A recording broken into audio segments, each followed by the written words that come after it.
이걸 종합적으로 보면 일단 나와 다른 사람들이 있다라는 게 먼저 이해가 돼요.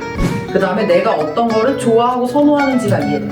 다른 사람과 마찰이 생겼을 때 어떤 부분들 때문인지를 생각해 볼 수 있어요. 너무 반복적이지 않은 업무를 하는 것이 좋겠구나. 30만 취업 준비생들을 책임지는 취업장인 취준마입니다. 안녕하세요. 여러분들의 취업장인 취준마입니다.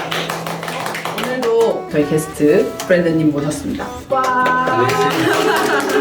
제가 저번에 이력서까지 간단하게 상담을 마치고 이후에 이제 직무 상담을 위해서 MBTI 검사지랑 그 다음에 저희 13가지 질문지 같이 보내드리고 직무 상담을 위한 기초 자료들을 좀 받았어요. 그래서 오늘은 MBTI 아직 검사 결과 모르시니까 네, 제가 검사 결과 알려드리면서 어떤 부분에 있어서 생각해야 되는지 알려드리려고 합니다. 네. 궁금하시죠? 저 MBTI 뭔지 궁금해요. 그 전에 해보셨다고는 하셨어가지고. 그 인터넷에서 하시는 거. 네네네. 그때 ENTP 나와가지고. 인터넷에서 하는 게 사실 진짜 정식 검사는 아니어가지고 네. 질문도 많이 다르고 유형도 조금 다르게 나올 수는 있는데 근데 또 마침 또 같은 유형이 나오기는 했어요. 그래서 구체적으로 어떤 유형인지 그 다음에 전에 결과 보셨을 때도 이거 내 유형 맞다라고 좀 느끼셨나요? 근데 맞는 것도 있었는데 아닌 것도 있었던 네, 그런 것 같아가지고. 부분들을 좀 구체적으로 알려주시면 제가 왜 그렇게 느끼는지에 대한 세부적인 점검들을 같이 좀 해드리도록 할게요. 알겠습니다. 사실 저도 ENTP예요. ENTP가 우리나라에 별로 없는 유형이라고 하거든요. 근데 저는 ENTP 좀 많이 만나보긴 했는데 네, 많지 않은 유형 중에 하나라고 했어요. 먼저 외향형이 되게 강하게 나오셨는데 저도 사실 30점을 처음 보거든요. 이렇게 30점 만점이 나오기가 쉽지가 않아요. 실제로 느끼시기는 어떠세요? 근데 저도 이거는 조금 의아해요. 왜냐면은 지금 생각해보면은 제가 엄청 외향적이거나 그러지도 않고 나는 외향, 내향 좀 반반이구나 라고 생각을 하고 있었어요. 이 외향과 내향은 에너지의 방향을 의미해요. 내가 외향적으로 밖으로 에너지를 쏟아내야 더 에너지를 얻는 사람인지 아니면 내 안에 내부의 세계나 이런 개념을 이해했을 때 훨씬 더 에너지를 얻는지에 대한 부분이거든요. 그래서 보통 외향이 높은 분들은 어쨌든 말을 하고 사람들과의 커뮤니케이션이 조금 업무적인 환경에서 있어야 좀 스스로 덜 힘들어요. 근데 너무 이제 데이터만 혼자 앉아서 본다거나 혼자서 결론을 내려야 된다거나 이렇게 계속적으로 집중만 해야 되는 업무에 굉장히 피로감과 지루함을 많이 느낄 수 있거든요. 그래서 어떠신지? 근데 이거 약간 진짜 때때로 다른 것 같아요. 기본적으로는 좀 사람 만나서 얘기를 하는 건 좋아하는 것 같은데 뭐 개인적으로 일이 있다든지 뭔가 힘들다든지 그쵸. 이러면은 그럼요. 굳이 약간 사람들을 안 만나게 되는 그런 성향인 것 같아요. S와 N, 이 감각과 직관의 차이는 인식을 하는 기능이에요. 그래서 내가 뭔가 정보를 얻는 방법에 있어서의 차이거든요. 그래서 같은 사진을 보더라도 어떤 사람은 뭔가 고요함 속에 어떤 뭐 정막이 흐르는 것 같고 이렇게 해서 느낌을 얘기하고 어떤 사람들은 나비가 3마리고 이렇게 얘기하잖아요. 이 차이라고 보시면 될 것 같아요. 그래서 지금 브랜드의 경우는 직관이라고 나와 있기는 해요. 근데 지금 보통 정도의 수준을 가지고 있기는 해서 아마 그 업무를 할 때도 좀 더 막 이렇게 데이터나 아니면 수치 이런 것보다 뭔가 아이디어를 생각하고 좀 더 그런 것들을 연구해서 생각해 볼 수 있는 이런 업무들을 훨씬 더 선호할 수 있어요. 실제로도 그런가요?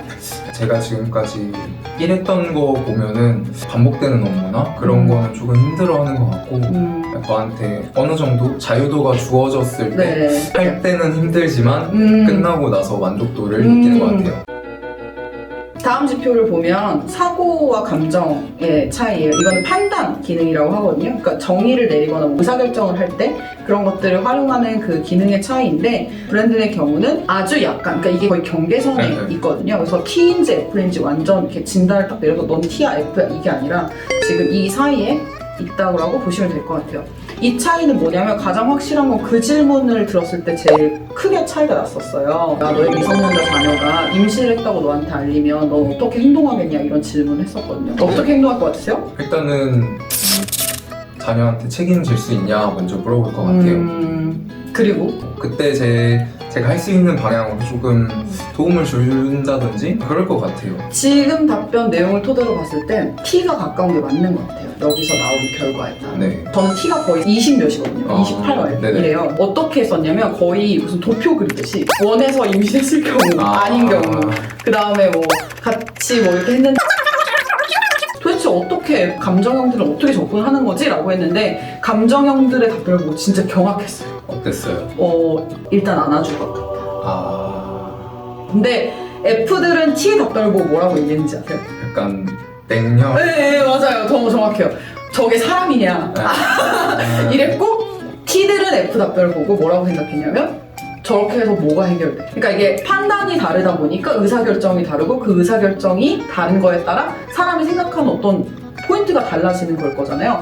이게 근데 T형과 F형이 한 회의실에 항상 같이 있다라고 얘기를 해줘요. 서로의 차이에 대해서 인정을 하거나 이해를 할 수 있으면 그나마 다행인데 대부분은 저 사람 왜 저래? 이렇게 가거든요. 네, 마지막으로 J랑 P의 차이는 그냥 가장 크게는 계획을 하는 인간인가 계획을 안 하는 인간인가의 차이가 커요. 판단형과 인식형을 가장 확실하게 볼 수 있는 건 여행 계획표예요. 네, 간대로 느끼고 생각한다가 P형이 대부분이고 네, 처음부터 다 짜가지고 몇 시부터 몇 시까지 뭐, 몇 시부터 몇 시까지 뭐, 어디에서 불러, 루트를 어떻게 하고 무슨 이렇게 하는 사람들이 대부분 제일 많아요. 근데 이제 이게 업무에 좀 노출되다 보면 많이 바뀌기는 해요.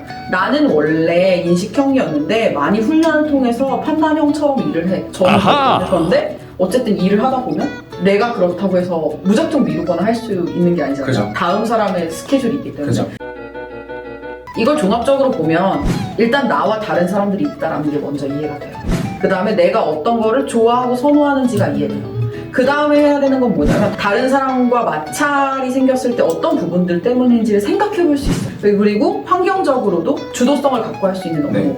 너무 반복적이지 않은 업무를 하는 것이 좋겠구나. 그래서 보통 ENTP들은 사업을 하면 좋다고 많이 하기도 하고요. 그 다음에 스타트업, 조금 유연한 조직, 인원이 많지 않고 자유로운 조직에서 일을 할 때 훨씬 더 능률적이고 효율적이라고 많이 말을 해요. 뭐 특히 틀에서 자꾸 사고를 깨고 정해진 것에서 그 다음 거를 생각하고 이거를 조금 더 이렇게 하면 효율적일 텐데 이렇게 계속 생각하다 보니까 조직이 너무 유연하지 못하고 갇혀 있으면 본인이 그거를 계속 생각을 하더라도 반영이 안 된다고 느끼면 거기서 오는 좌절감들이 계속 있어요. 이런 걸 통해서 알 수 있는 건 내가 조직적으로 어떤 조직에 갔을 때 더 잘 맞을까, 그다음에 어떤 업무들을 맡았을 때 더 잘 맞을까, 이런 것들을 같이 볼 수 있습니다.